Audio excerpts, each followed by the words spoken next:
ऐसा लग रहा था कि सौतेली माँ महिला को मार ही डालेगी, लेकिन तभी महिला की आंखों में खतरनाक चमक आ गई। एक नजर से उसने लोगों को गिरा दिया। सौतेली माँ को विश्वास नहीं हुआ। उसने झाड़ू से वार करने की कोशिश की, लेकिन महिला न हिली न बची। उसने उंगली से इशारा किया और माचिस की तीली जैसी आंखों से सौतेली माँ की बाह पर निशाना लगाया, जिससे खून की धार फूट पड़ी।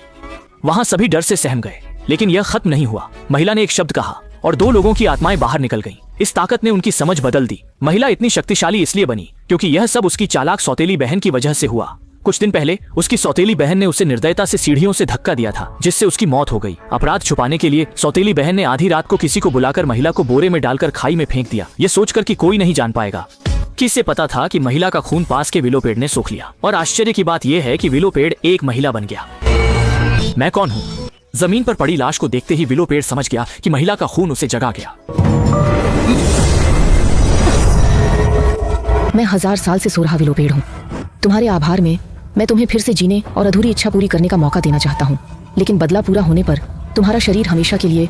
क्या तुम इसे हमेशा के लिए अपनाने को तैयार हो? बदला लेने के लिए महिला ने हामी भरी और विलो ट्री ने अपनी शक्तियां उसे दी, साथ ही अपनी आत्मा का अंश भी उसके शरीर में भेज दिया। नवजीवन पाई महिला तुरंत घर लौटकर बदला लेने चली गई। इस समय सौतेली बहन सौतेली माँ के साथ यह साजिश कर रही थी कि महिला की मौत को किसी के साथ भागने का झूठा आरोप लगाकर छुपाया जाए। तभी उन्होंने महिला को जीवित देखकर चौंक गए।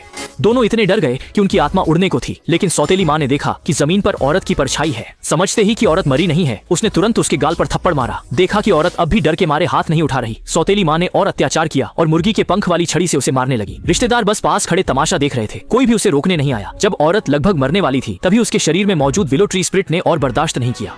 उसने तुरंत शरीर का नियंत्रण ले लिया और उसकी तेज नजर से कमरे में सन्नाटा छा गया। अब वह पूरी तरह बदल गई थी। पहले वाली कमजोर महिला नहीं रही जिसे कोई भी अपमानित कर सके। सौतेली माँ ने सोचा कि वह बस दिखावा कर रही है और उसे मारने के लिए झाड़ू उठाई, लेकिन महिला ने अचानक माचिस की तीली फेंकी जो सीधे सौतेली माँ के हाथ में लगी। इस कड़वे अनुभव के बाद लोग शांत हो गए। महिला ऊपर गई ताकि दादाजी का इलाज कर सके, लेकिन उसने देखा कि बिस्तर पर लेटा बुजुर्ग उसके छोटे भाई जैसा था। इस समय उसके पिता और चाचा उस महिला को अपमानित महसूस कर रहे थे, उसे बाहर निकालने की कोशिश कर रहे थे। उन्होंने कहा कि दादा का बेहोश रहना उसी की वजह से है और परिवार ने सारी जिम्मेदारी उस पर डाल दी। जब वह दादा का इलाज कर रही थी तो चाचा को लगा कि उसकी मंशा ठीक नहीं है, क्योंकि उनके अनुसार उसे चिकित्सा का ज्ञान नहीं था। चाचा डर रहे थे कि अगर दादा ठीक हो गए तो उसके पास संपत्ति में हिस्सा पाने का कोई तरीका नहीं था। इसलिए उसने तुरंत आदमियों को बुलाकर महिला को बाहर निकालने का आदेश दिया, लेकिन अगले ही पल वह डर से कांपने लगा।